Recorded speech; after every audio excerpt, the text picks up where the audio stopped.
Lagay ng ekonomiya, kalakalan, negosyo at iba pa. Atin ang alamin dito sa Ang Pilipinas Ngayon. Magandang araw. Narito na po ang Balitang Business. Sinabi ng Bangko Sentral ng Pilipinas o BSP na posibleng bumilis ang headline inflation sa buwan ng Abril at posible ding lumagpas sa target ng BSP sa 2 hanggang 4%. Sa isang buwang pagtansya ng Central Bank, lumabas na papalo sa pagitan ng 3.5% hanggang 4.3% ang inflation sa buwan ng Abril. Mas mababa ito sa naitalang 6.6% sa kaparehong buwan nitong nakalipas na taon.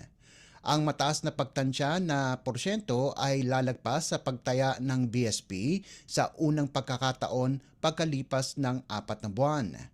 Sa kabilang banda, ang mababang pagtansya ay magiging mababa kumpara sa 3.7% inflation na naitala noong Marso.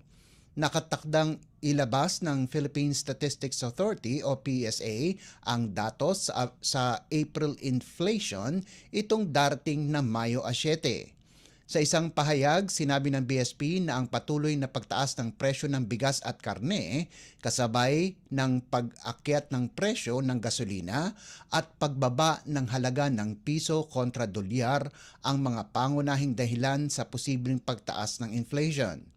Sa pinakahuling datos mula sa Department of Agriculture o DA nitong Abril 29, ang presyo ng well-milled rice ay nagkakahalaga ng 45 piso hanggang 55 piso kada kilo kumpara sa 39 na piso hanggang 46 na piso sa kaparehong buwan nitong nakalipas na taon. Ang 1 kilo ng regular milled rice naman ay pumapalo sa 46 na piso hanggang 52 piso kumpara sa 34 na piso hanggang 42 piso sa nakaraang taon. Para sa buwan ng Abril, lumalabas na tumaas ang presyo ng gasolina ng 2 piso at 25 sentimo kada kilo at 50 sentimo sa kada litro ng diesel. Sa kabilang banda, bumaba naman ang presyo ng kerosina ng 80 sentimo kada litro. Nitong unang bahagi ng Abril, bumagsak ang piso kontra sa dolyar sa halos 17 buwan simula pa noong Nobyembre taong 2022 sa 57 piso. Sinabi naman ni BSP Governor Eli Remolona Jr. na handa ang BSP para pangasiwaan ang hindi inaasahang paggalaw at sobrang pagbabago sa mga presyo.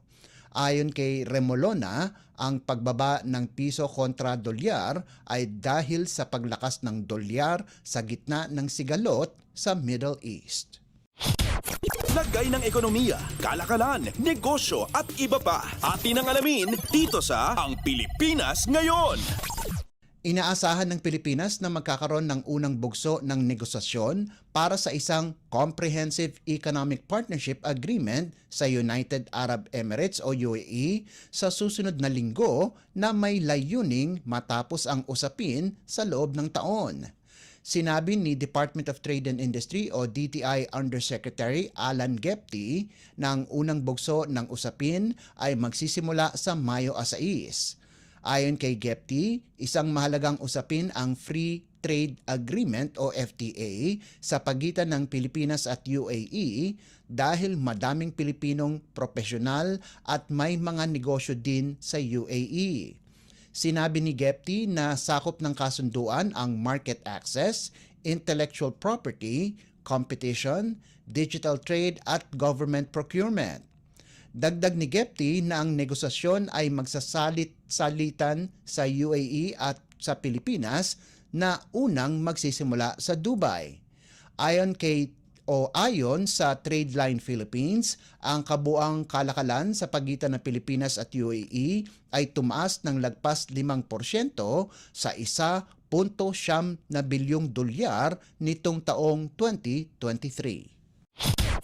Lagay ng ekonomiya, kalakalan, negosyo at iba pa. Atin ang alamin dito sa Ang Pilipinas Ngayon.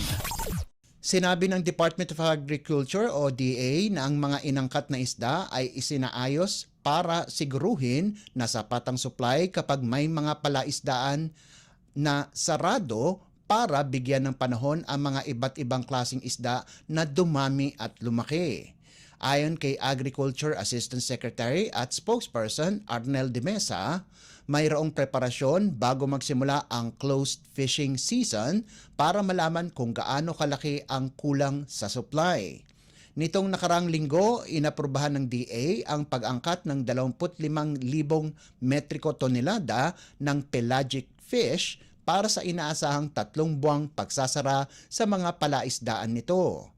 Sa ilalim ng Memorandum Order No. 17, ibibigay ang 80% o 20,000 metriko tonelada sa commercial fishing operations habang ang nalalabing 20% o 5,000 metriko tonelada ay mapupunta sa fisheries associations o kooperatiba.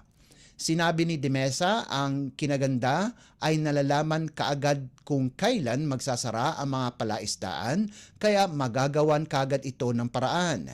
Dahil magsasara muli ang mga palaisdaan sa Hilagang Silangang Palawan sa unang araw ng Nobyembre at pagdating naman ng Nobyembre 15 ay magsasara naman sa Visayas.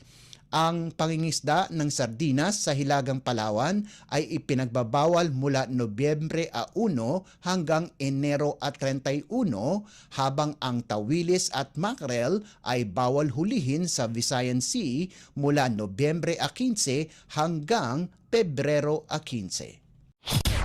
Lagay ng ekonomiya, kalakalan, negosyo at iba pa. Atin ang alamin dito sa Ang Pilipinas Ngayon.